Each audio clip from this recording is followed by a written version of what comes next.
sábado é legal, mas daí chega domingo vira tristeza. É bom aquele joguinho das 6, então melhor que tem. Nós estamos no ar, passa na Record e na Globo, né? Domingo, aí agora tem Amazon Prime, que eles colocam. Então, tem no Amazon também. Você tem o duro que às vezes você vai procurar o jogo onde tá passando. Daí Mano, procurei o jogo de São Paulo, o primeiro jogo de São Paulo, que foi o Morumbi lá. Mano, e Globo e aqui. Onde tá passando esse jogo, mano? Aí eu fui ver, tava no Prime lá. Exclusivo, né? Exclusivo. Nós estamos ao vivo, yes! Bora então? Bora.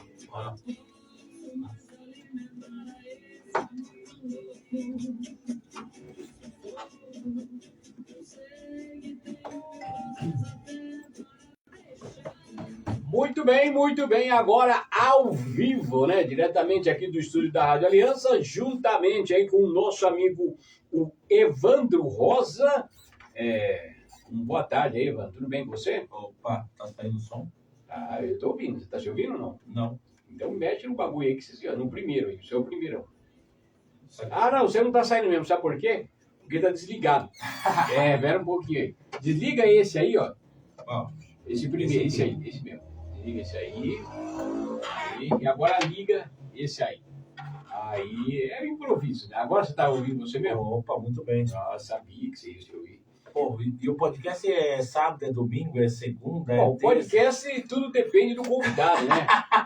Tem convidado que consegue vir ao sábado, tem convidado que consegue vir ao domingo. Tem só à noite, né? Tem convidado que não consegue vir também, aí, aí é difícil. Tem tudo, né? Bom, e o podcast hoje, claro, né? É com o cidadão. Não, mas assim, se você for falar a formação dele, no Cope, no Flyer, eu falei, tá peço desculpa pra ele, eu falei, pô, ele me mandou, falou assim, eu falei, tipo assim, manda sua qualificação profissional. Aí ele mandou a qualificação profissional dele, eu falei assim, não, mas isso tudo não dá no Flyer, não. Tem que fazer 2 flyers. O bagulho então é de responsa, então. Opa! Então vamos lá, vamos apresentar aqui o nosso convidado, né? O convidado já é conhecido da rádio, né? Desse domingão, dia 10, dia dos pais, não é isso? Dá um chiadão aí, tá, né? Tá um chiado. Não sei o que é isso aí, cara. Mas eu não vou querer mexer também, não. Tá? Porque quanto mais pior, quanto mais mexe, pior. Mexe aqui, o negócio para tudo de vez aqui. É o nosso amigo Daniel Quinobi. Nossa, boa tarde, Daniel. Não. Agora pede para ele falar um pouco da formação dele, qual que é? Vamos lá. Boa tarde a todo mundo. Obrigado pelo convite. Tipo assim, fala um pouquinho rápido, senão vai acabar o podcast. Porque se falar sim, da sua formação... Dá para ser bem breve. Na verdade eu sou engenheiro, né, de formação, e aí fui fazendo minhas especializações, né? Especialização em energias renováveis, hidrogênio, energia solar fotovoltaica. E aí, claro, com a vida fui trabalhando com um monte de coisa, né? E aí acabou que estou indo cada vez mais para a área também da educação, trabalho como professor, educador, trabalho como diretor lá do OPOCA também, diretor de estratégia e planejamento, né? Trabalho com tecnologia da informação, né? Tem uma empresa familiar que desde a década de 80 trabalha com tecnologia da informação, né? Com meu pai. Então, temos muitos clientes por aí, então tenho toda uma experiência voltada para a tecnologia, né? Da informática, software, etc. E aí também acabei indo para a área da aula de robótica. Agora estamos coordenando lá o cursinho pré-vestibular do POCA, né? Que está começando agora, começou essa semana passada. Enfim, tem realmente uma lista grande de coisas. Na verdade, estamos no Brasil, né? A gente tem que se virar, né? Você escutou, você viu a quantidade, né, Ian? No Brasil não dá para você pensar só em uma coisa, você tem que ter o plano B, C, D e E, né? Você tem que ser bombril, né? Exatamente, você tem que se virar de todas as formas, porque se está ruim no plano A, você vai para o B, vai para o C, vai para o D, porque a vida não para, né? E aí, quando você está no plano D, você já tem que fazer o E, o F e o G, porque o D já vai acabar e já vai para o F. Ou já ficou ultrapassado, né? Os boletos não param de chegar, né? Então, não tem jeito não, né? Bom, a gente está escutando aqui um barulho meio que esquisito, tá, gente? A gente, infelizmente, vai deixar com esse barulho mesmo. Eu creio que no Facebook não deve estar saindo esse barulho, nem no Instagram, né? Mas se a gente mexer nesse barulho aí, a gente pode ficar sem o áudio da rádio. Eu não sei o que é isso, tem que mexer no monte de cabo aí. E eu não vou mexer agora, não. Mas, ô Barulho, dá um tempo aí. Vamos lá. Nosso amigo Daniel, que para quem não conhece também, é irmão do Thiago, não é isso? Isso, exatamente. Também família, né? Com certeza aí. E acho que, pelo menos aqui, claro, você deve ter vários projetos aí, mas um dos projetos mais relevantes aqui para a nossa cidade, vamos falar aqui da Casa Opoca, né? Sim. A Casa Opoca, muita gente aí não conhece, não sabe o que a Casa Opoca faz, mas a Casa Opoca é um marco histórico, tá? Aqui na nossa cidade. Obrigado por falar isso. E eu acho que, na verdade, muita gente não sabe mesmo o histórico, né? Porque a Casa Opoca, ela é o lar, né? Ela é o projeto em andamento do CNPJ da Asas. Asas, né? Que é um CNPJ muito histórico também em São Miguel, né? Eu lembro disso aí, né? 99. Isso aí é bem antigo, né? Foi no tempo da construção, né? Exatamente. Do hospital, deu o que falar. Foi construído um hospital inteiro nas costas do Asas, vendendo bolinho de frango. Exatamente. A minha tia Maria Luísa, né? Ela era tesoureira na época, fez toda a parte financeira. Aí ela com um monte aquele grupo, né, do Asas da época, engajadíssimo nessa construção, né? E aí, em algum momento ali por 2007, por aí talvez, essa obra que estava ali naquela luta de ser erguida, né? Ela foi entregue para a prefeitura. De uma certa forma, na época, não precisamos entrar em detalhe, né? Hoje já passou, né? Mas foi a colaboração do momento. E aí aquela obra passou, virou o que hoje é a Secretaria de Saúde. Então, né? o que não me deixa muito esquecer disso aí é que nós aqui também na rádio tivemos mais ou menos uma história mais ou menos parecida. Tá? Se fez todo o trabalho, tá? Para obter aí a licença da rádio e tudo. E quando a licença saiu, falou, opa, saiu? Então vocês ficam de fora que a gente vai tocar. Eu falei, opa, não. Fica difícil, né? Aí foi advogado, foi promotoria, foi tudo. Porque não dá, né? Não dá. Mas realmente aí, como você falou, esse CNPJ aqui da Asas, Exatamente. Ele carrega aí um peso muito grande, né, cara? E aí, quando aconteceu tudo isso, né, na verdade, eu lembro da mulherada da época, né? As mulheres lá muito, muito valentes, né? E elas falaram, bom, agora acabou, chega pra nós, né? Vamos fechar Asas. E aí, por sorte, o Thiago tinha acabado de voltar de Florianópolis para morar aqui, né? Naquele tempo o Thiago estava lá em SC, né? Isso, a gente estava morando lá, a família inteira estava lá. E ele já tinha voltado, ele tinha terminado a formação dele e ia começar o mestrado aqui na USP, né? Eu ainda estava por lá. E aí ele, por sorte, pescou ali, estava passando, acho que foi na casa da minha tia reunião, ele estava ali, ele falou, não, peraí, vamos esperar mais um pouquinho que eu acho que eu tenho interesse em juntar uma galera aqui e continuar com o CNPJ. Aí elas deixaram o CNPJ ali em coisa, alguns meses depois ele já assumiu a responsa. E aí começou a equipe que até hoje toca o CNPJ da Asas, né? Desde 2010. 2010. E aí eu volto para São Miguel também em 2010, já começo a colaborar, né? E a gente toca a Asas. Então, peraí, vamos. Volta. Vamos voltar um pouquinho aqui. Vocês são catarinenses ou não? A gente é nascido em São Miguel, Arcanjo. Na verdade, eu sou bisneto do famoso Nestor Fogaça. Então a raiz está aqui bem. Sou da família Terra também, né? Meu avô é Terra. Não precisa nem falar, então, né? E aí meu pai, que não é daqui, né? Meu pai é de Caxias do Sul, família Quinob. Pai que é do Sul. Mas mesmo assim, já nasci aqui, né? Meu pai veio morar aqui, nasci aqui. E eu sou de 87, né? Tá certo. Então. E aí fomos morar em Santa Catarina depois que eu já tinha 10 anos. Aí fiz minha formação lá de engenharia e voltei. Porque eu pensei que vocês eram forasteiros, né? Peregrino. Famoso, né? Temos bastante em São Miguel, né? Peregrinos, O pessoal ainda tem essas ideias, né? Vai fazer o quê, né? Bom, e aí, conforme você está falando, aí, claro, né?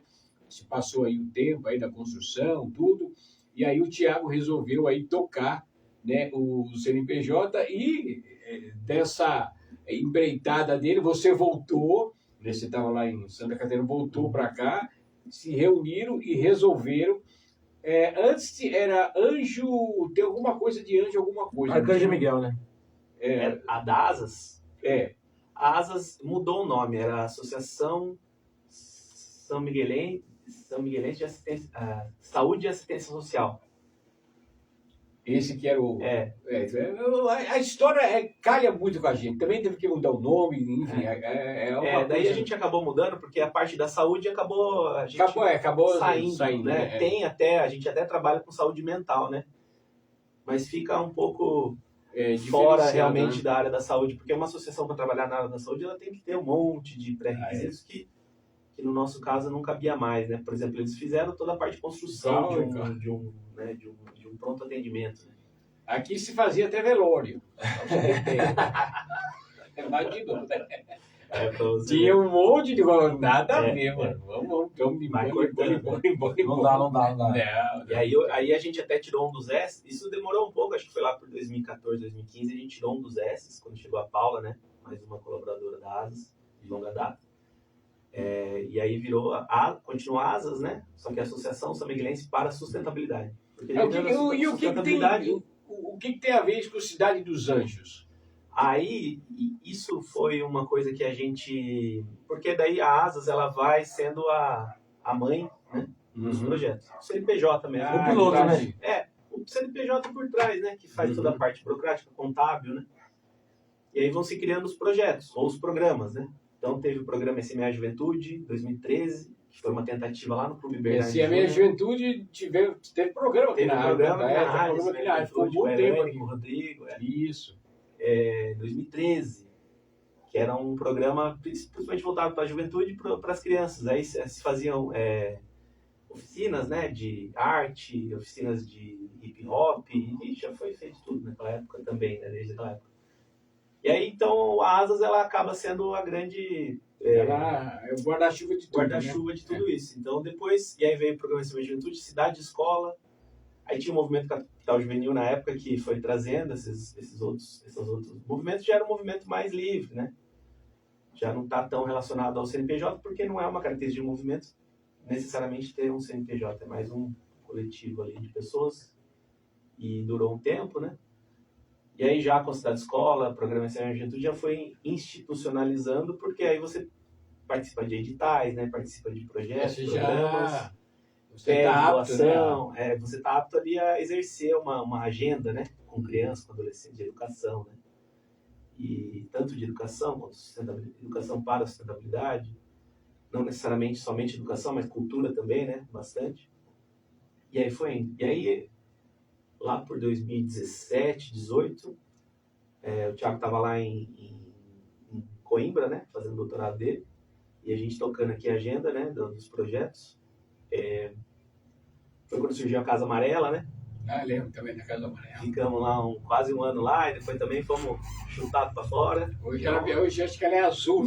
Exatamente, mudaram até a cor para parar de chamar de Casa Amarela. Tudo falando que sem rancores e sem peso. Então, mas tudo bem. Faz parte da história. Como você falou, sem rancor, sem mágoa de ninguém, tudo, mas a gente vê que o nosso, eu não falo o município, o Estado, ele age de uma forma tão errada com aquilo que poderia e a gente tem certeza que daria certo e trazia uma melhora bem grande, principalmente para a juventude do país, né? A gente está falando do município, porque a Asas é aqui no município, o trabalho era aqui no município, mas esse trabalho ele poderia ser replicado para o país inteiro.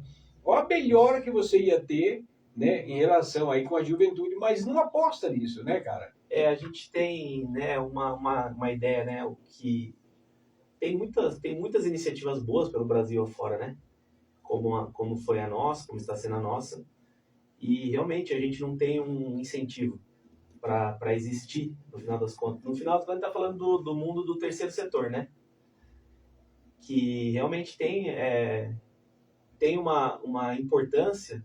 E por quê? O terceiro setor, no final das contas, parte muito da iniciativa privada também, né? Claro, sem dúvida. Porque a gente é uma associação e a gente pode existir, a gente pode não existir. Se a gente quiser fechar semana que vem, a gente fecha. Ninguém tem nada com isso, né? A gente não é uma política pública.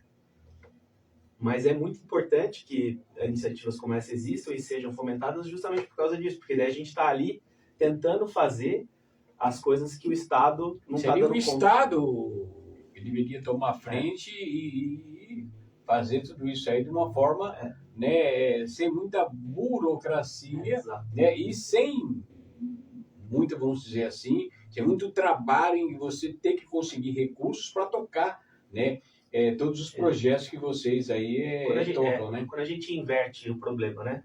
Por exemplo, temos crianças aí em São Miguel sem acesso à educação. Quando a gente fala isso, vai parecer que a gente está sendo crítico demais no sentido de querer bater de frente com a Secretaria de Educação, não tem nada a ver com isso. A questão é que a gente vive numa sociedade, infelizmente, vulnerável, né? Muito. A gente faz as contas aí pelo IBGE, traz pra gente, que pelo menos 4.000 famílias em São Miguel vivem da linha da miséria para baixo. A gente é uma cidade extremamente pobre, né? E é o que o município não demonstra, né? Exato. Não dá, parece que não é. Mas quando a gente vai ver a fundo e investigar, a gente vê que é. Você pegando a parte central do município, você acha que está tudo mil maravilha. Porque onde as obras são feitas é no centro da cidade. E aonde é demonstrado é o centro da cidade. É o cartão postal, né? É o cartão postal, porque quem vai chegar não vai nas comunidades para querer saber o que acontece. E a gente, felizmente, a gente não tem uma cidade, não tem violência na cidade, assim, num nível... Graças a Deus. E isso é muito bom, mas ao mesmo tempo também ajuda a cobertar essa lógica de que... Porque a miséria, ela não está conectada com a violência necessariamente, né? Tem vários estudos hoje mostrando que violência está muito mais conectada com a corrupção e com o histórico de crimes organizados, né, e etc., do que, por exemplo, na Índia, que é um país muito mais vulnerável, né, de populações muito mais vulneráveis que a nossa até, lá tem comunidades e comunidades com violência zero. E não é por isso que ela não deixa de ser muito, muito vulnerável no sentido falta de alimentos, falta de estrutura. Não tem essa ligação. Não tem uma ligação direta. Como muitos querem colocar, né? Mas essa ligação aí, ela não existe. Ela não é direta, né? Só que no fim acaba sendo uma questão que acaba até invisibilizando a própria vida dura dessas pessoas, né? Acaba maquiando. Acaba sendo paradoxal, né? Como você tem no princípio, não, muita pobreza, muita violência. E você tem aqui muita pobreza, mais a violência, ela não... então não tem tanta pobreza. Então não tem nada acontecendo. Exato. Né? Outra coisa que mascara muito é o celular. Também. Mas tá falando que tá passando dificuldade, mas tá com o celular. Isso aí de lei, né? Não tem como. Mas é uma impressão que as pessoas têm, faz parte, né? Mas é mascara, né? Porque um celular é muito mais barato que uma conta no supermercado, né? Muito mais. E o celular você compra uma vez só. E o celular é a única coisa na vida que a pessoa pode ter, às vezes, né? Bom. E a alimentação é todo dia, né, mano? A alimentação, bicho, bem diferente, né, cara? A própria moradia, quem tem problema para resolver na casa aí, ó. Qualquer probleminha, às vezes é 5, 6 mil reais para resolver. Pior de tudo, cara. Falar em moradia. Já deu já deu um iPhone já. Né? É que é mesmo. Já deu um iPhone. Quem que não quer 10 mil reais hoje para resolver um problema que tá há 5 anos na casa ali, né? Eu hidráulico. Eu tô precisando de uns 10, 15 aí, eu também. Uma goteira, né? Sempre, né, cara? E pior que você só percebe quando chove. Esse que é o problema. Aí agora, na época de seca, a gente relaxa, né? Aí volta a chuva. Exato, não tem desespero. Agora tá tudo beleza.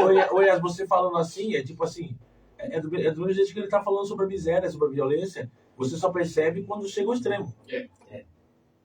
E quando não chega ao extremo, tá tudo normal, tá tudo legal. É isso. Eu acho o pessoal tá acostumado, tá gostando, né? E aí quando a gente vê, aí voltando para a infância, né, quando a gente vê a criançada nesse lugar, sem acesso, né, à educação, uma educação de mais qualidade, assim, no sentido de... Também tem um paradoxo aí, né, acho que é legal eu te falar sobre isso, que se fala muito pra gente lá no POCA, e acho que todo mundo que lida com o terceiro setor, o pessoal do Curumim também, tem bastante criança lá no Curumim, né, no dia a dia. É uma luta deles 100 lá. crianças, né, cara? Então. A gente hoje está com 25, numa luta também. Nosso espaço hoje é menor, né? Claro que a gente tem intenção de... Aí que eu ia chegar, né? É uma diferença entre o que a gente gostaria de fazer e o que a gente está fazendo. A utopia, né? Exatamente, a utopia, aquela que a gente olha lá na frente. A nossa utopia seria ter 20 espaços, não né? E os Exato, espaços lá, na comunidade, dentro das comunidades, né? E aí Poder os bairros da cidade. acomodar todo mundo no próprio local. Acesso a lazer também, que é uma coisa, né, que está cada vez mais precária, né? O lazer cada vez mais caro também. E tem bairros afastados da cidade que é feio de ver. Que, assim, às vezes as pessoas olham os bairros e falam, pô, o bairro é bonito e tal.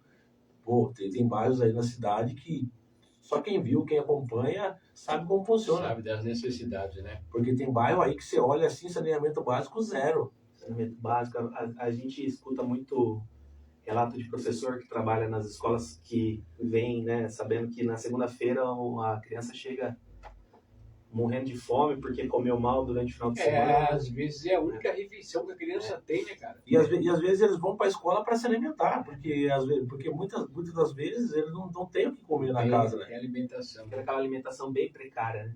E aí não consegue estudar, porque está pensando na alimentação. Então, mas aí é uma pergunta chata, né, cara? Mas a gente tem que fazer, tá? Você, mais porque você está, enfim, enraizado, está estudando no dia a dia. O Brasil tem jeito. Eu tenho muita Quando eu falo esperança, jeito, claro, eu tiro vocês.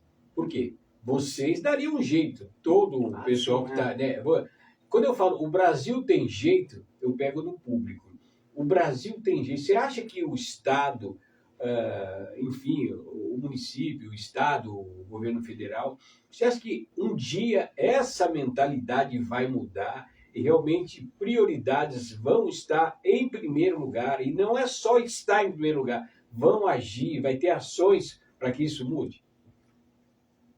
É uma pergunta muito boa, né? Eu faço muito essa pergunta para Israel, porque, assim, a gente tem que ser realista, né?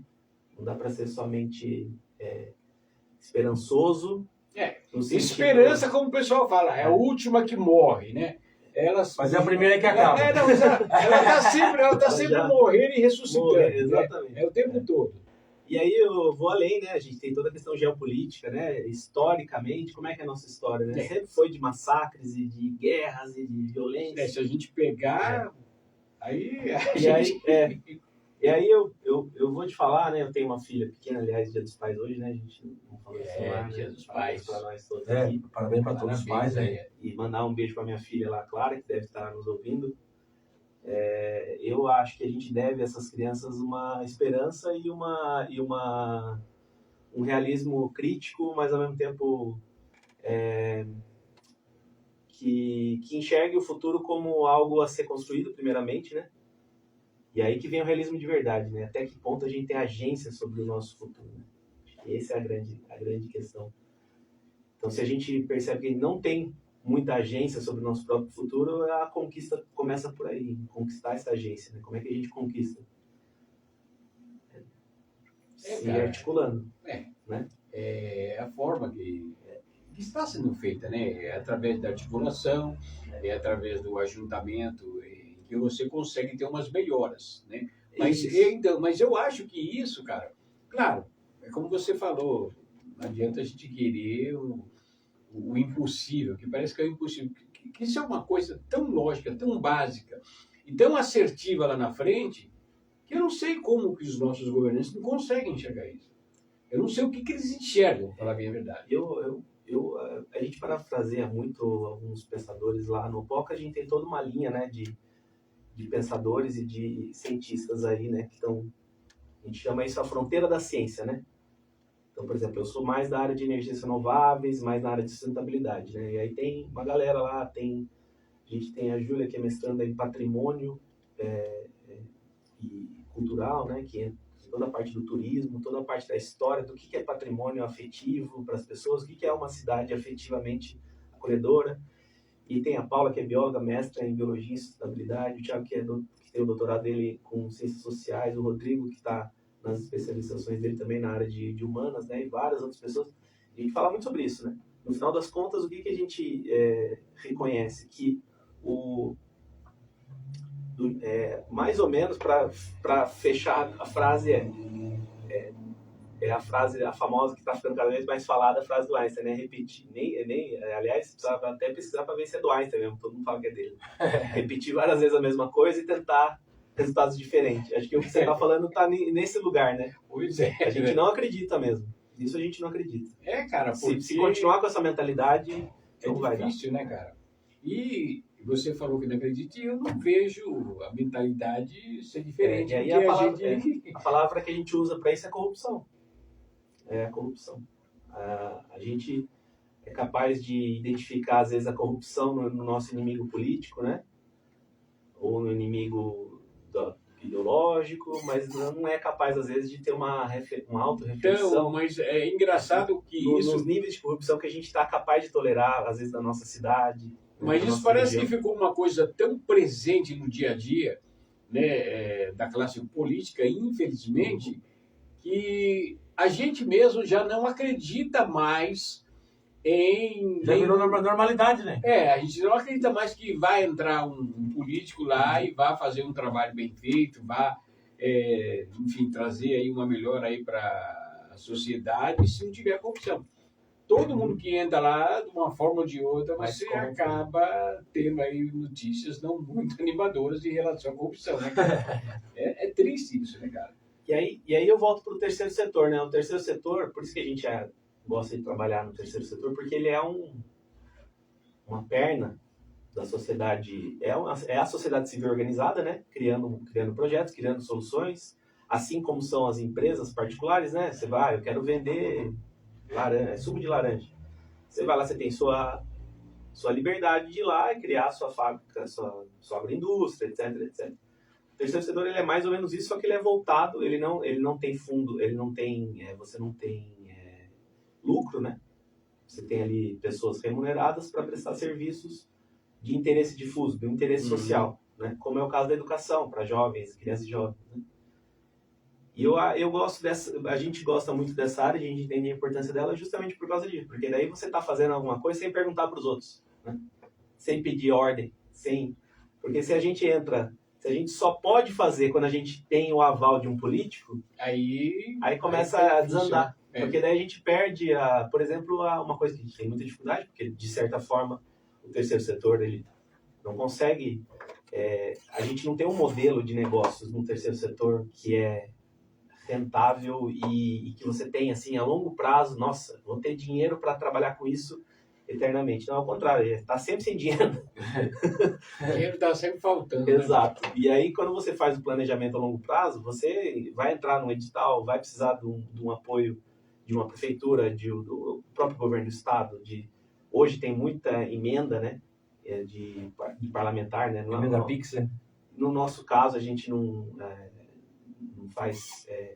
hoje não é sobre isso que a nossa ONG pega o dinheiro, né? Nosso dinheiro é muito ainda de particular, doações particulares. Isso ajuda muito. Uma coisa que está ajudando muita gente é a nota fiscal paulista agora. A gente dá autonomia também, né? Isso vai dando essa autonomia. A própria nota fiscal paulista é muito bom para a gente, porque é um dinheiro que chega, né? A gente está lá, nossa ONG está cadastrada, tudo certinho, tem que ficar todo ano atualizando os documentos. E aí quem vai no supermercado e gasta, coloca já no aplicativo, já que toda vez que gastar e der o CPF, já essa parte do dinheiro já vai para a nossa associação. Legal, né? E aí esse tipo de coisa vai ajudando, porque a gente vai dependendo menos. E aí a gente vai fazendo quanto menos dependência vocês tiverem, como eu falei, mais autonomia assertiva naquilo que vocês estão fazendo.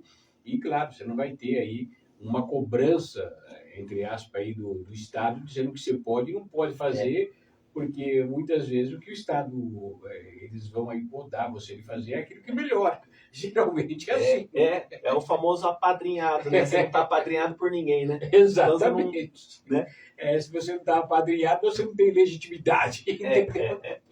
É muito maluco isso, né? Mas é político, né? Por isso que a gente fala que, no final das contas, né, se a gente quer ter agência sobre os nossos problemas, a gente precisa articular bem, né? E é uma articulação política, não é uma política partidária, quase nunca é. A gente brinca lá na ASAS, né? Nesse caso, mais ASAS. No caso, a gente usa muito o OPOCA, aí a gente chega na Cidade do Anjo, né? Observatório Popular Cidade do Anjo, que é o nosso... e a casa OPOCA, né? A gente brinca lá que a gente quer conversar com todo mundo, né? Inclusive com todos os políticos de Aberto, né? carreira, de profissão. Mas só que eles nunca estão dispostos a conversar, né? Aquela velha história, né? De 4 em 4 anos também, né? A gente acontece também. De 4 anos eles estão abertos a diálogo. A não ser que você siga o meu projeto e meu nome vai na frente. Não, mas aí a gente vai conversar. porque de 4 em 4 anos eles não estudaram, eles falam, agora estamos abertos ao diálogo. Você sabe que até a gente teve boas surpresas aí ao longo dos anos. Eu não vou começar a dar nome aqui, senão vira ciumeira, né?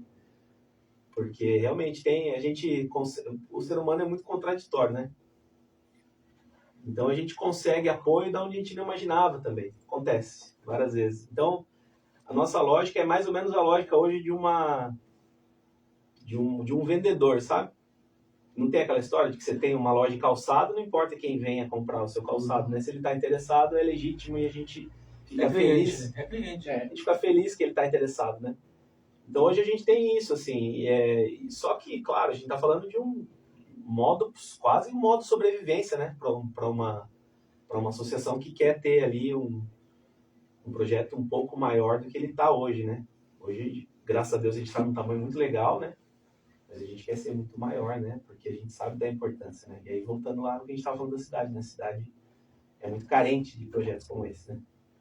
Carentíssima, né? Eu acho que um projeto igual o de vocês aí, que é um projeto, vamos dizer, particular, né? Não é nada público aí, eu acho que não tem. A não ser vocês. Na cidade? Eu acho que não tem.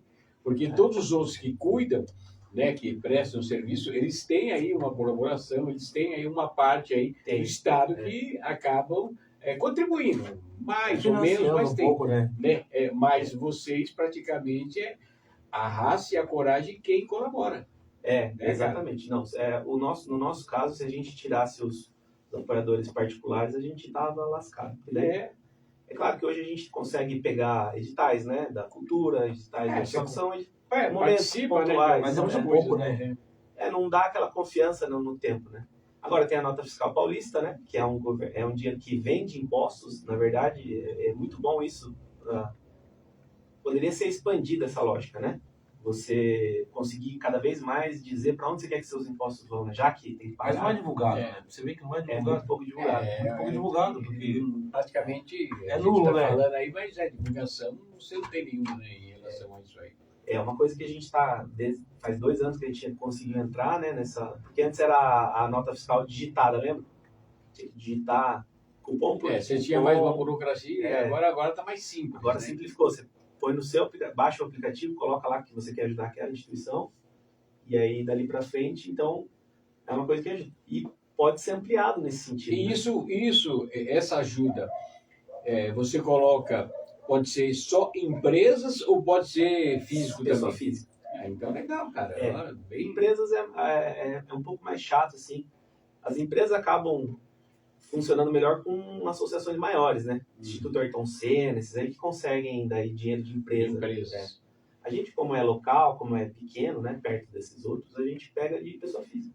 É legal, porque tá tudo presente, né? As pessoas, elas podem visitar a Casa Opoca, podem ver o trabalho que está sendo realizado e estão sabendo que o que elas estão contribuindo está aí, ajudando, né, a isso se realizar. Isso é bem legal, cara. E a nossa visão de longo prazo, como você falou, ela é otimista por 2 motivos, eu acho. Por um motivo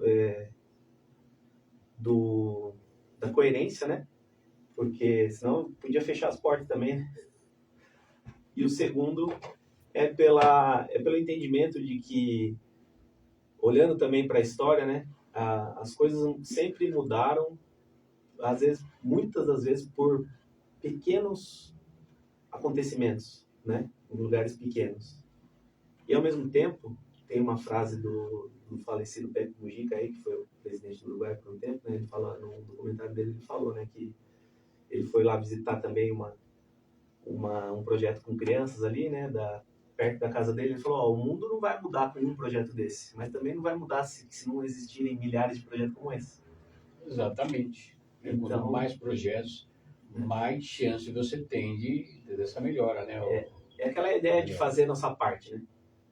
O que pra gente é fazer a nossa parte? Impulsionar e tentar manter projetos como esse acontecendo. E tentar articular com outras regiões, com outras cidades, como você falou, né? Poder replicar.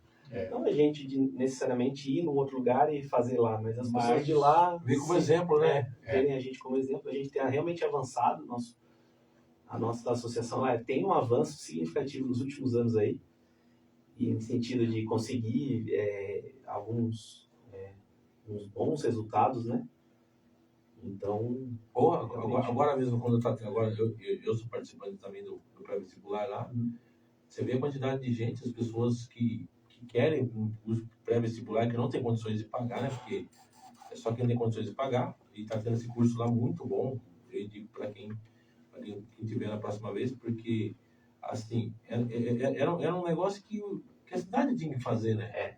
Tava lá um tempão já precisando, né? Nossa, um monte, porque aí você vê a quantidade de pessoas que faz anos que não estudam mais, voltaram para aprender, para querer ter uma profissão, né? Para fazer esse curso, para querer ter uma profissão, né? Pois é.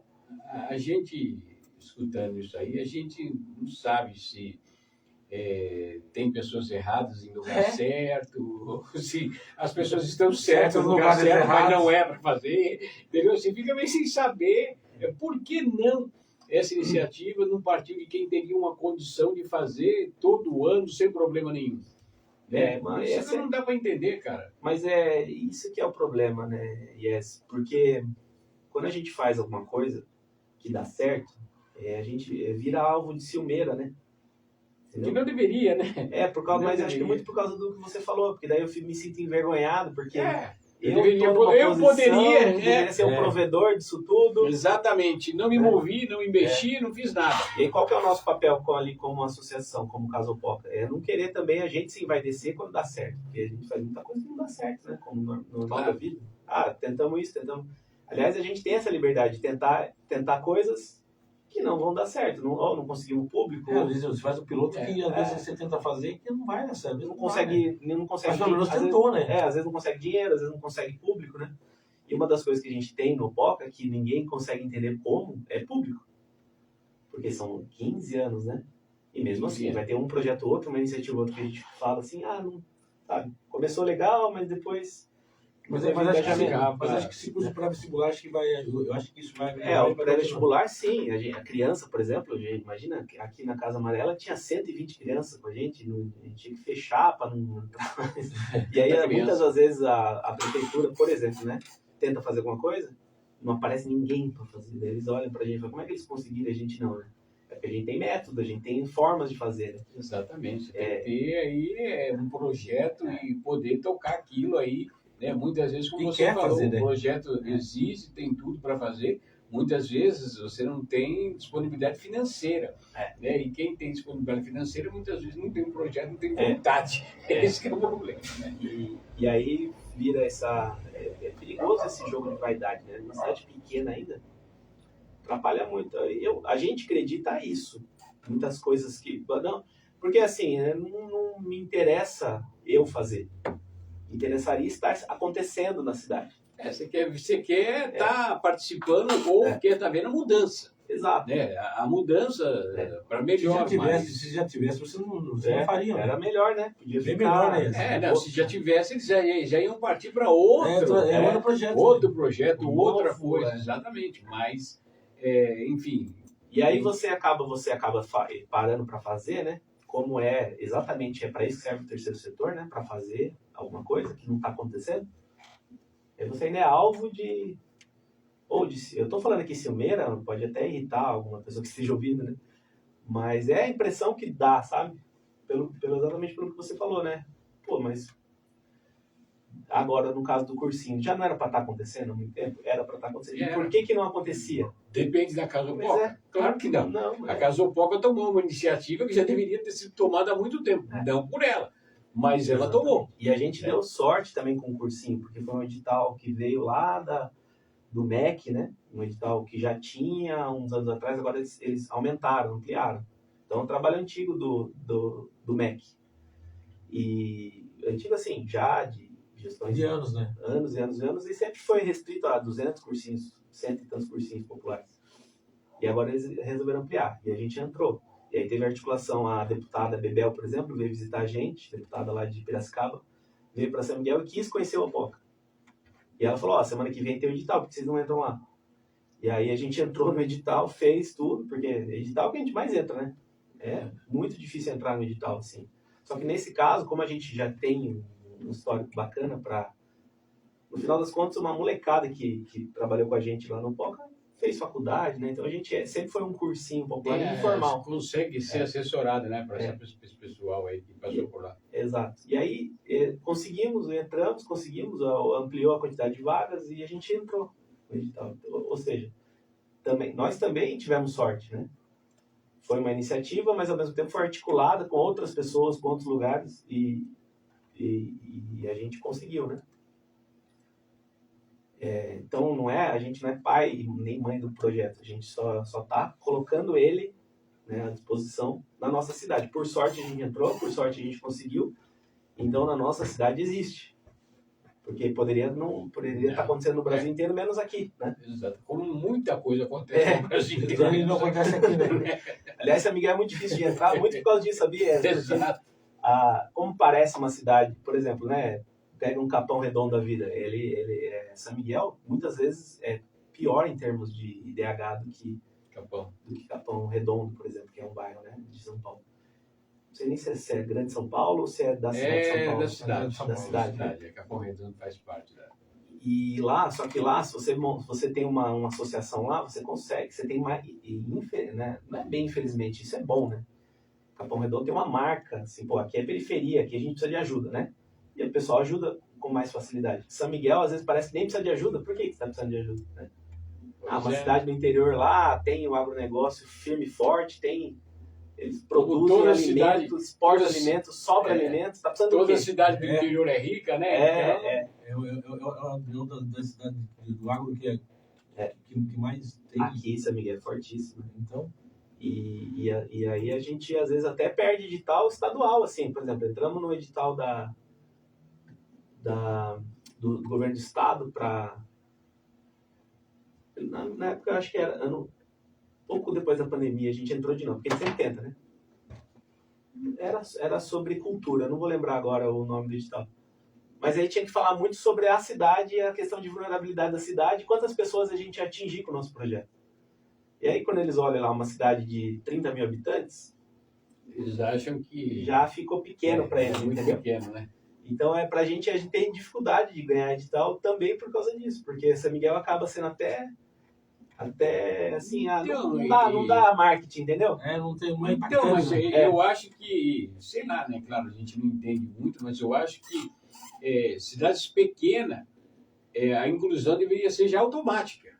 Né? Porque é fácil de você aí resolver o problema que está ali, ou começando, ou que tem. Então, a inclusão automática é o contrário, elas ficam de fora. E aí a gente já tem essa dificuldade de São Miguel de ser meio desconectado do nosso fora, né? Das cidades grandes e tal. E aí, quando tem essas oportunidades, a gente também fica de fora. Porque tem as barreiras, né? E isso é uma coisa que atrapalha, né? E é o que você falou, deveria ser. Aqui é muito mais barato resolver um problema. Bem mais, né? Também tem você isso. Consegue identificar, você consegue aí resolver esse problema com algumas ações, mas muitas vezes você, para resolver aí aquelas ações, você precisa, claro, de um aparato, precisa aí de alguns incentivos, isso não vem, o recurso também não vem, por quê?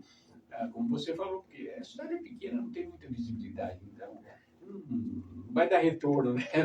Não vai, você não vai ganhar engajamento, não vai ganhar nada. Exato, cara, isso aí é muito triste. Aqui está tendo uma pergunta do Marcos Avalinani.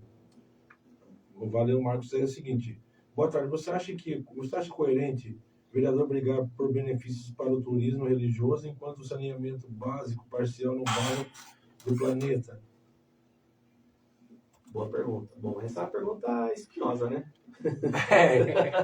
Marcos, vem de quem? Vem do Marcos.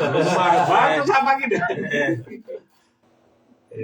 Na verdade, assim, acho que a minha opinião pessoal, ela pode ser bastante irrelevante nesse sentido, né? Mas é a sua opinião. É bom começar por isso. Eu acho que o problema é anterior, viu, Marcos? Eu acho que o problema é convocar a sociedade civil para criar um projeto para o nosso município. Um projeto de desenvolvimento, e turismo, que seja coerente nesse nível, né? E, pô, poderia estar fazendo as duas coisas, né? Com certeza, né? Então, eu acho que é um problema anterior e aí, nessa lógica do problema anterior, eu poderia concordar com outro projeto de desenvolvimento, outra pessoa com outro, e aí tá tudo certo, né? Mas, com relação a esse investimento aí que, a princípio, começa pelo investimento particular, né? Pelo investimento na estátua, ele falou, né? É isso. É isso. Eles têm ali também, do mesmo jeito que eu acabei de falar da liberdade de uma associação, né? De fazer uma associação para o terceiro setor, um investimento particular que eles têm toda a liberdade de fazer. Onde essa liberdade termina é onde o poder público tem que começar a agir, a gastar no entorno, etc, etc. Tudo isso, pelo que eu estou entendendo, está começando, demorou, mas está começando a ser feito, né? Talvez não vai ser suficiente. E aí fica nessa incoerência absurda, né? Que a gente tem uma cidade aí que provavelmente vai ficar sem esgoto depois de uma obra faraônica dessa. É que você fica bem encruzilhada, né? Não no caso aqui de iniciativa privada, o poder público. Por quê? A iniciativa privada vai fazer. Você sabe que isso demanda aí melhorias. Se você falar, não, para um pouco aí, você vai ser massacrado.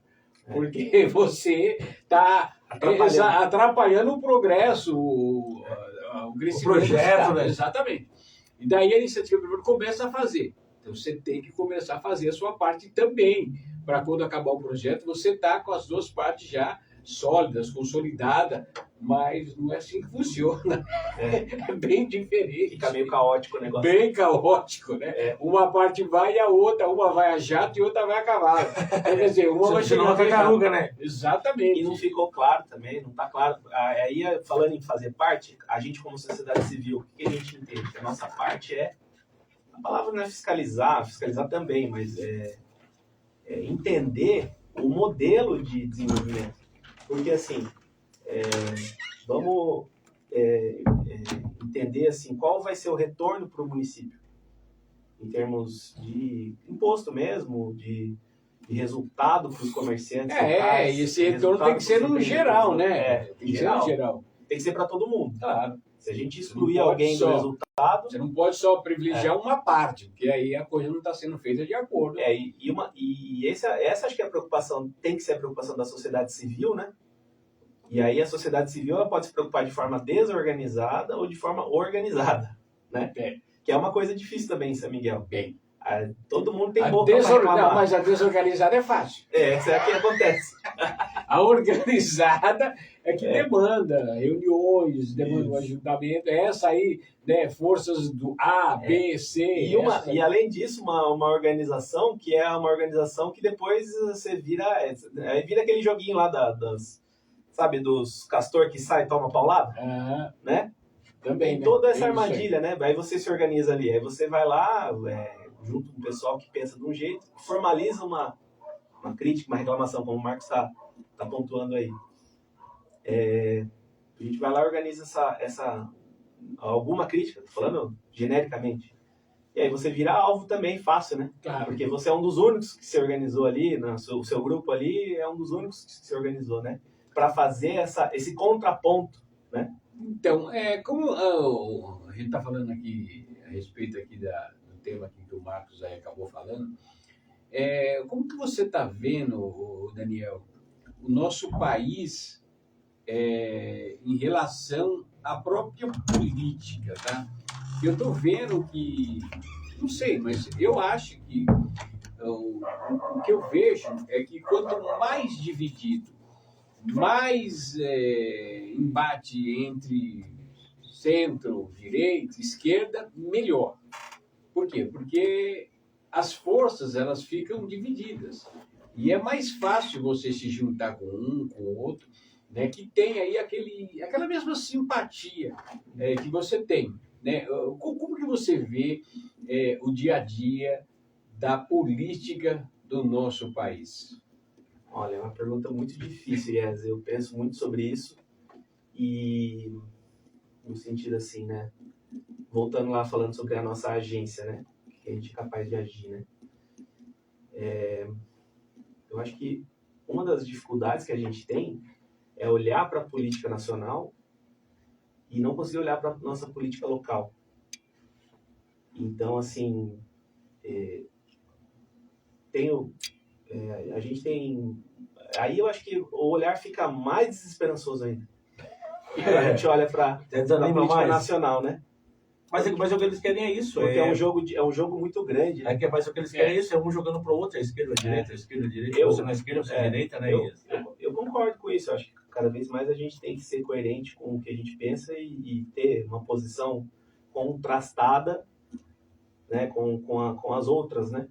Acho que isso é saudável.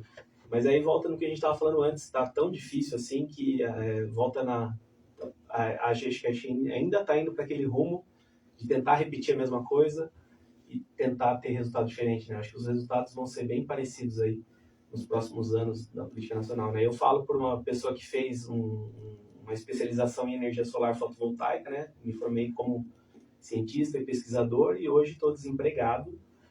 Estamos, né? Nós cientistas estamos desempregados no Brasil, né? Assim, subempregados, né?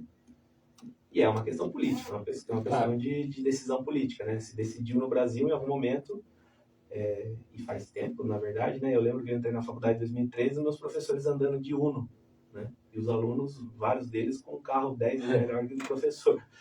Você tem esse contraste, né? E o professor não ganhava mal, hein? Na época, hoje ganha pior. Porque se você pegasse o salário da época e botasse a inflação, hoje seria um salário muito bom. Claro, alguns professores ganham bem, né?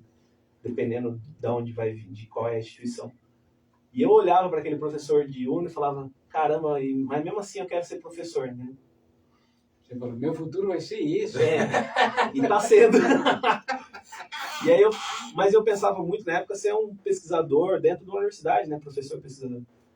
E o que resultou? Resultou que hoje não tem praticamente, tem muito pouco, muitas poucas vagas são criadas. Então, mas você falando aí, é um contraste muito grande, tá?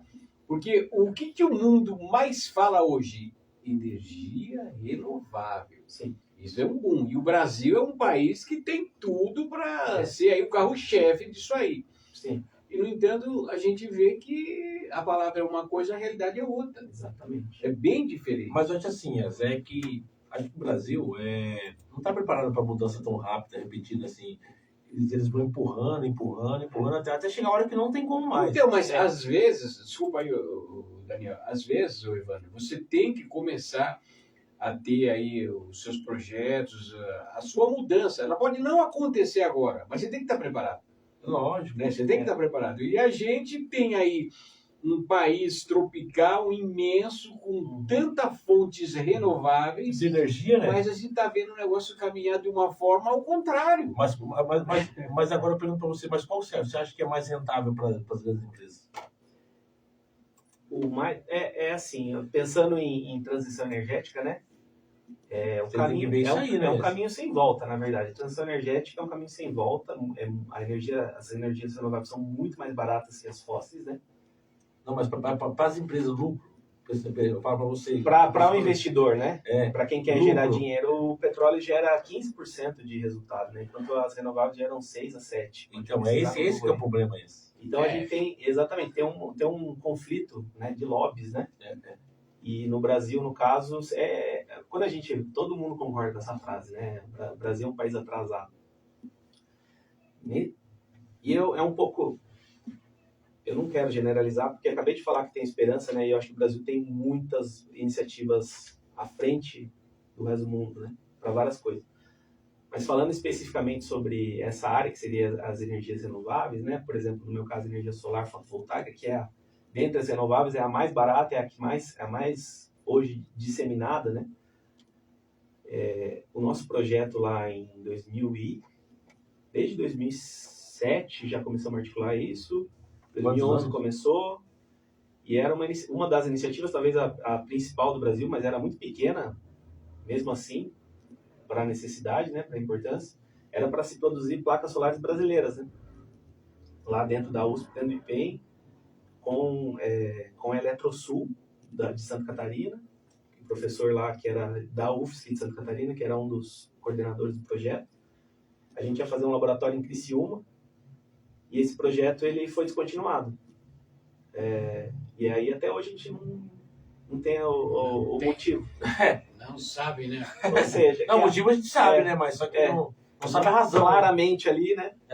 E aí a gente, por exemplo, daí tem nossos colegas, né? Eu terminei, eu estava durante o doutorado nesse momento, né? Aí perdi minha bolsa e fui atrás de ir para a Noruega. Consegui ficar 1 ano na Noruega lá, fui convidado, fiquei de pesquisador visitante na Noruega, né?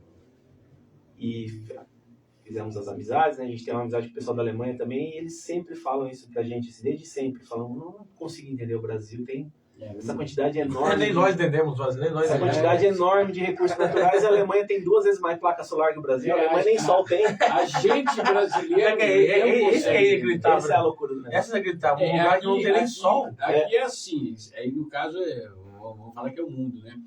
Você fala que o carro elétrico é o carro do momento, tá? Sim. Mas você não tem onde carregar, você não tem isenção nenhuma, e você paga o IPTU, IPVA, quase IPTU, tudo, né? É mais caro, né? Aqui em São Paulo você não tem diferencial nenhum se o carro não for produzido aqui no estado. Se o carro for produzido na Bahia, não tem isenção. Qual é a diferença, né? O país é outro, a diferença. Lá na são vários países no mesmo país, né? Exatamente. Na Noruega eu estava em 2018, 18. E lá já tinha muito carro elétrico. Hoje explodiu de carro elétrico. Lá tem muita hidrelétrica, né? É um país pequeno, claro. É o que a gente estava falando antes. Quando é pequeno, as soluções são mais... É mais fácil de você... são mais fáceis. Mas quando nós fazemos uma comparação assim, eu penso assim, que... Pô, vamos lá. Faz uma comparação da cidade, do tamanho da cidade da Noruega. Você acha que tem as duas coisas? Não tem. Se dá para comparar isso, fala assim, então vamos fazer a comparação de cidade e tamanho da Noruega. Vamos fazer a comparação das duas cidades. É um país pequeno? Firmeza, mas assim, faz uma comparação para ver, né? De cidade com a cidade de lá. Não tem como. A diferença é grande, né? Bem grande. Começando pela qualidade de vida, né? Como é que eles acessam a qualidade de vida? É claro que a gente está falando de um país ali escandinavo que tem negócios no mundo inteiro, né? Ou seja, o dinheiro, eles vêm aqui pro Brasil, vão eles mandam dinheiro pro Brasil, que é impressionante, porque eles mandam dinheiro pro Brasil pela que eu estava vendo pra Amazônia, né? Pra Amazônia, eles mandam dinheiro pro Brasil. E esse negócio da Amazônia? Mas eles pegam muito dinheiro do Brasil também. Então vamos lá. Eles pegam, com certeza, né? Com certeza. Empresas, né? O que nós falamos muito da Amazônia é o seguinte: nós temos aí a Europa, segundo eles, claro, isso que aconteceu, já arrancaram todas as árvores que tinham. Tá? Em alguns lugares estão tentando. Não existe mais, né? Então agora a gente vai pagar para que vocês não arranquem. Até aí tudo bem. Só que a gente associou que, se eles se desenvolveram lá e tiveram que desmatar tudo, a gente vai ter que desmatar também aqui para desenvolver. E não há necessidade disso. É outra armadilha, né? Exato. Arrancar árvore não é uma forma inteligente de evoluir, né? Porque, na verdade, o que você está fazendo ali, você está ganhando 50 anos ali de tempo para você plantar, só que aquela terra vai erodir, vai secar, vai parar de chover, você não vai conseguir plantar daqui a 80 anos. Muito grande, né? Aquela terra que você devastou. O ideal seria a gente ter ali no mínimo 50%, segundo por exemplo, a Ana Primavera, que é uma especialista em solo, né? Que é uma austríaca que veio para o Brasil e fez uns grandes tratados sobre solo no mundo, né? Inclusive tem um documentário que a Gisele Bündchen patrocina, que está na Netflix, que é muito bom, muito bem articulado com cientistas. O próprio Leonardo DiCaprio é outro que faz bastante documentários importantes nessa área, porque eles são muito voltados à ciência. Inclusive os dois eram namorados, né? E os dois eram namorados. Minha prima, inclusive, agora no lado fofoca, encontrou eles na Praia da Daniela, em Florianópolis. Ela morava lá do lado. E eles viviam muito tempo juntos. Acho que por isso também que acabou que eles são produtores de documentários científicos, né? E é muito interessante isso. E a Ana Primavera é uma cientista nossa aqui, austríaca, mas que morou no Brasil, recentemente falecida. Ela falava muito isso. E ela chegou na conclusão dos estudos dela que 50% do solo deveria ficar paradinho lá com a floresta em cima. Sem ninguém mexer. Sem ninguém mexer. Isso iria dar ali territorialmente falando, ia dar a quantidade necessária de recursos para que aqueles outros 50% pudessem ser produtivos no tempo, né? E aí quando a gente tira mais do que isso, o Brasil chega a tirar 80% até mais, né? Aí você vai ter um problema no longo prazo, né? Então, hoje, o que tem se falado muito é da agroecologia, né? É uma das soluções para você continuar fazendo plantio, mas de uma forma que você também plante floresta ao mesmo tempo, né? E aí essa floresta pode ser cíclica, né? Como os nossos ancestrais faziam, segundo novas pesquisas, né? E como eles mesmos contavam, né? Os nativos daqui faziam, já era uma plantação cíclica, né? Com floresta, com frutas, com árvores, com madeira, né? E aí você teria que ter pelo menos 50% daquela terra com floresta, né? Para manter a saúde ambiental do lugar. E é uma coisa que a gente está muito distante aqui no Brasil de conseguir, né? Mas o Brasil é o quê? Se tem uma lei, acho que é 30%. 30%. Às vezes chega mais, né? Dependendo do bioma. Dependendo do bioma, né? Mas, então, se você está falando 50%, você tem que ter uma lei que você pode 30%. Você acha que os caras não vão matar? É brincadeira. E o mais triste disso aí é você ter lei para tudo, né? Você ter lei para tudo. Coisas que deveriam estar na sua consciência, enfim, o seu bem-estar, não só seu, como da família, do planeta. Tem que ter lei. Porque se não tiver lei, o cara não faz. Quer saber. Senão os 30 virar 15, o 15 virar 5. Se não tivesse lei, os caras pescavam na Piracema. Nem peixe tinha mais. Será que não entra na cabeça? A própria caça, né? Exato, cara. Você está destruindo o seu meio de sobrevivência. Mas no Brasil, assim, você tem uma... já estão fazendo isso, imagina nos rios. Mas no Brasil, assim, um exemplo tosco, assim, você tem uma lei para a pessoa usar capacete que vai proteger ela. Pois é, cara. E tem gente que não usa ainda. E tem gente que é contra a lei, né? Você tem que fazer uma lei, tipo assim, um cinto de segurança. Você tem que fazer uma lei que é obrigado você usar um cinto.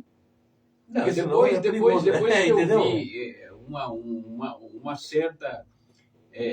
pessoa, nós precisamos fazer uma reunião, porque uma das piores coisas que fizeram foi tirar o celular da sala de aula.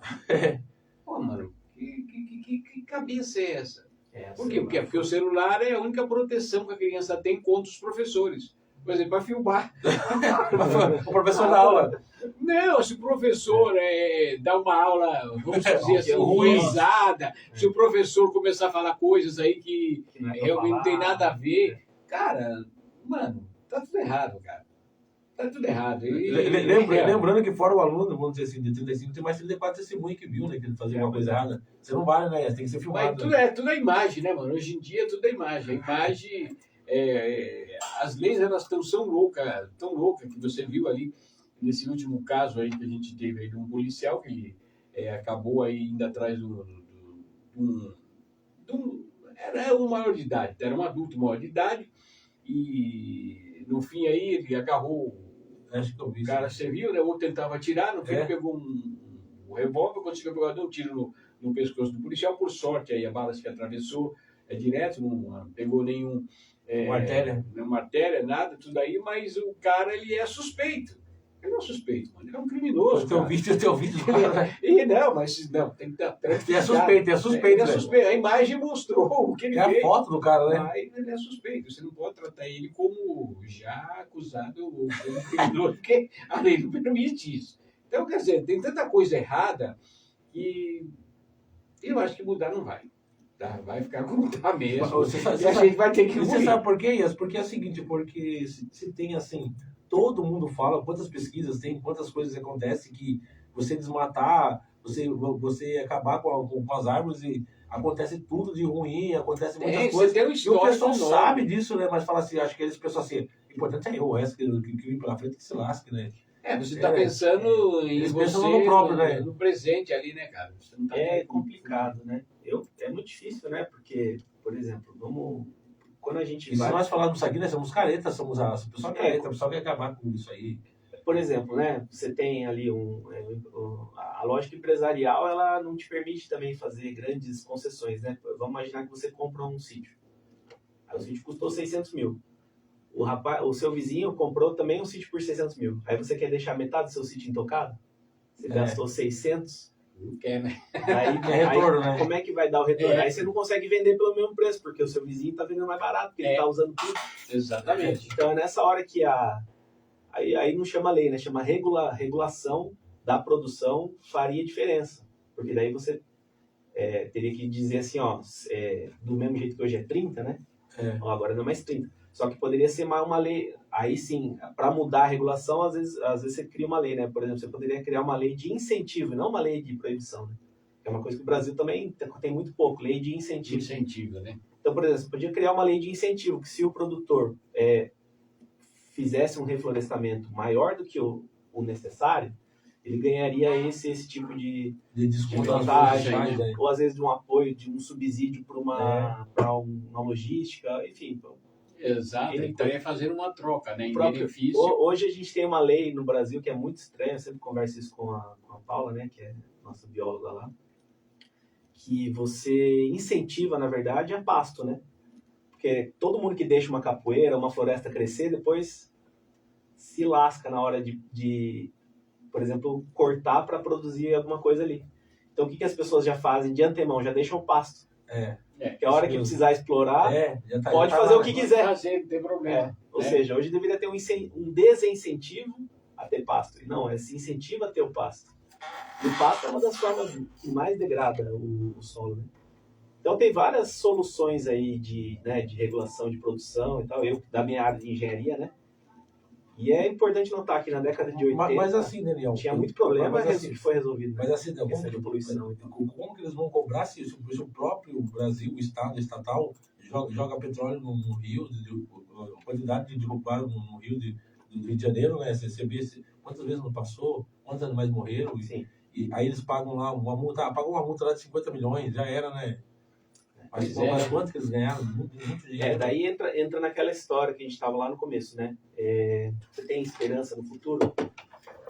É muito difícil falar, né? Mas se a gente olhar para trás e para frente, a gente vê que está evoluindo um pouco. Muito pouco por vez, muito pouco por vez. E aí a gente chama isso de...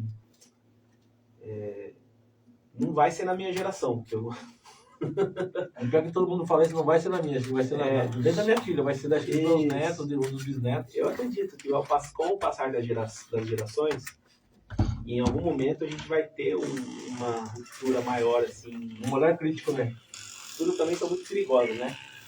Tem esse problema também, porque uma ruptura pode piorar e melhorar, né? Mas a coisa vai ficar tão difícil pra gente, né? Em termos de... cientistas falam aí que o próprio Carlos Nobre acabou de dar uma entrevista, o nosso principal referência, uma das principais referências no mundo em ciência climática, né? O professor Carlos Nobre. Ele falou que em 2150 as áreas equatoriais vão estar inabitáveis. Inclusive o Rio de Janeiro ali, até aqui a gente vai estar no limiar entre o habitável e inabitável em 2150. Se a poluição continuar do jeito que está. Então, em algum momento a vida vai ficar tão difícil e as pessoas vão ter que fazer migrações, né? Que estão chamando de migração climática. Isso é um diagnóstico, um prognóstico, né? Ele já está jogando para frente, né? Se de fato isso acontecer, e aí se fala que muito provavelmente vai acabar acontecendo em algum grau, né? E aí, depois disso, o que vai acontecer, né? É difícil a gente entender. Mas também, ao mesmo tempo, pintar um mundo futuro muito... 120 anos, né? Exato, para as pessoas fica bom. 120 anos, não vou estar aqui... Então, a pessoa pensa nisso, né? Só que... Aí, quando você pensa nisso, você não pensa nos seus filhos, nos seus netos, né? Só que daí eles vão pensar neles, né? E em algum grau eles já vão estar com mais idade, né? Vai pra frente, né? E aí eles vão poder tomar as decisões melhores. E a tendência do ser humano hoje em dia, ele vive no mínimo 80 anos. Hoje em dia tem uma mulher de 80 anos, 70 e poucos anos. Então você vai, com certeza, o seu filho, o seu neto, vai pegar essa época, né? Depois disso. A gente já tá pegando alguma coisinha, né? Aconteceu no Rio Grande do Sul, nossa senhora, secas, né? A gente já percebe que tem momentos que as secas hoje são muito piores, né? Para nossa geração mesmo, né? Que pegou uma época que era bem mais tranquila, né? Hoje em dia se percebe muito Pois é. Tem já tem uma diferencinha acontecendo, né? E a gente... Oi. E mesmo na lógica de investidor, né?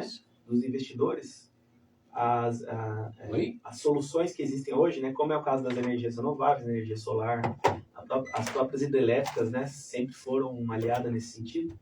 E hoje estão sofrendo Mas por bastante. que não acaba o carvão? Por que não acaba? O carvão está acabando, cara. Isso é uma boa notícia que a gente tem. A ver, né? O carvão está acabando. Tem Mas vários tá fechando. acabando porque tá acabando mesmo ou tá Não, acabando porque realmente tá acabando mesmo, parando com isso aí, Estão né? parando de queimar. Porque no fim é caro, né? Você tem que ter mineração, você tem que ter caminhão. Tudo que é combustível queimável para energia não faz sentido, porque você tem que ficar. Você gasta mais alimentando. energia para queimar, para fazer energia. A própria biomassa, né? Ela é muito mais rentável do que a biomassa, que seria algo parecido, né? Você tem lá uma fornalha, uma caldeira para produzir energia. Só que você tem hoje o agronegócio produzindo muito resíduo. E esse resíduo pode ser convertido em energia. Então não precisa ir lá minerar o carvão. E esse resíduo do agronegócio ele é renovável, porque a planta cresce de novo, captura o carbono de novo, aí você queima de novo, aí você vai lá, cresce a planta, então a biomassa ela tem essa solução. Então a gente tem muita coisa boa acontecendo na área de energias, só que, como os cientistas têm falado, e a gente tem percebido, é que não vai ser na velocidade necessária. A gente precisaria parar de poluir em 2040, 45. Mas não vai, né? Parar, né? E aí, quando a gente tá cada ano poluindo mais, como é que vai chegar em Em vez de 2040? tá ao contrário, né? Você faz Tá ao contrário. Mas eu acho que se der essa pesquisa para poluir mais, o pessoal acha que ia ao contrário. E aí a gente polui. Eu acredito que se a gente, vamos imaginar assim, né, um mundo que não vai dar BO lá na frente, não vai ter nenhuma guerra muito grande, não vai ter grandes, como eu estava falando, né, migração em massa, pessoas que acabou a água, acabou a comida, vão ter que migrar daqui, daí de repente uma região muito populosa, não vai ter nada disso nos próximos 40 anos. Nesse cenário, seria mais ou menos isso. Daqui uns 40 anos que a gente estaria, de fato, parando de queimar petróleo. O carvão já é um que está parando hoje, porque o carvão é para energia elétrica, né? O petróleo ainda usa muito para coisas que não são elétricas. Mas o Brasil, gás natural. O Brasil é um dos produtores de petróleo. Você acha que vai acabar o petróleo? Né? É difícil. Acabar não acaba. Não dá para esperar acabar. Não tem como. A gente chegou na metade só ainda. Se os caras estão procurando mais petróleo, né? E o problema maior é tudo aquilo que o petróleo gera, né? É esse que é o grande problema. Mas os caras estão procurando mais petróleo no pré-sal, estão procurando vários lugares. O que você acha? Eu tenho uma aula que eu dou pro pré-vestibular, pra galera, né? Pra quem vai fazer concurso, as coisas, cai muito, hoje em dia cai muito nas provas, né? A situação planetária, ambiental, né? E o que tem chamado hoje de crise climática, né? Ou catástrofes climáticas e tal. E aí tem uma conta que é muito difícil da gente entender mesmo, a gente associar. A gente queima, e olha que eu vejo isso várias vezes, acho que uma vez por mês eu vou na internet, mas não é verdade que é isso mesmo. A gente queima 100 milhões de barris de petróleo por dia. 100 milhões por dia. É muita coisa, né, cara? Os Estados Unidos é mais queimar. O Brasil tá para querer produzir 6 milhões de barris por dia. A maioria vai ser queimada aqui mesmo, né? E já é um dos grandes produtores, e quer dobrar, né? Até 2030. E aí os Estados Unidos é um produtor gigante, né? Eles têm aquelas fracking que chama, né? Tanto de gás quanto de petróleo. Aí tem toda a geopolítica de guerra em cima de petróleo, que é antiga. Aliás, as guerras por causa disso, né? Que é por causa do que você falou, né? Ele dá muito lucro e ao mesmo tempo é um monopólio, né? Porque é um oligopólio, no caso, né? Poucos produtores e muitos consumidores. Acharam aqui na Bacia de Santos, né? A maior reserva de gás e de petróleo dos últimos 25 anos. Então, agora você acha que o Brasil vai pegar? Como é que para, né? Tipo assim, tá todo mundo falando para parar, sendo que o Brasil tá pesquisando para ver se acha mais, né? Não só o Brasil. Não só o Brasil, como os outros países, né? Eu acho que o problema ambiental ele vai se sobressair diante do problema social, né? Porque o problema social ele é antigo,